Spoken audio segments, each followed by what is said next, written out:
One nation one election है क्या? One nation one election, one nation one election bill is transformative, visionary and historic. और नरेंद्र मोदी जी की सरकार reform, perform, transform इसमें विश्वास रखती है। और आज अगर देश को विकास इतनी तेजी के साथ बढ़ रहा है, India is the fastest growing economy in the world, it is all because of the initiative of Prime Minister Modi and his government. One nation one election भी उस दिशा में है। एक देश में अगर एक ही बार विधानसभा लोकसभा के चुनाव होंगे, समय बचेगा, पैसा बचेगा, मॉडल कोड ऑफ कंडक्ट कम समय लगा रहेगा। 5 साल में एक ही बार चुनाव आपको करने पड़ेंगे, लाखों करोड़ रुपया देश का बचेगा, लगभग 1.5% जीडीपी में ग्रोथ होगी, कंट्रीब्यूशन होगी।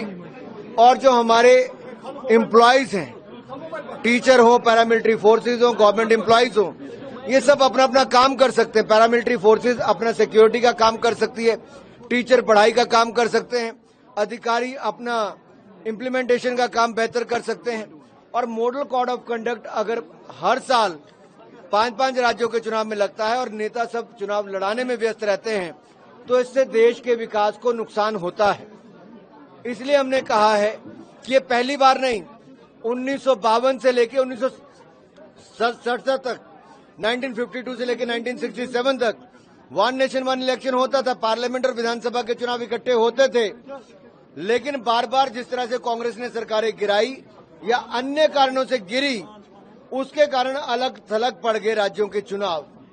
अब समय आया है एक राष्ट्र एक चुनाव करने के लिए। इलेक्शन कमीशन ने कई बार कहा, इंदिरा जी की सरकार में 1983 में कहा, 1999 में लॉ कमीशन ने कहा, अब हाई लेवल कमेटी ने कहा, बहुत सारे राजनीतिक दलों ने कहा कि एक राष्ट्र एक चुनाव होंगे तो ये राष्ट्र हित में होगा, इससे देश का भला होगा।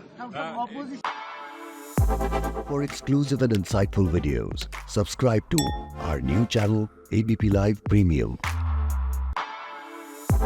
For exclusive and insightful videos, subscribe to our new channel ABP Live Premium.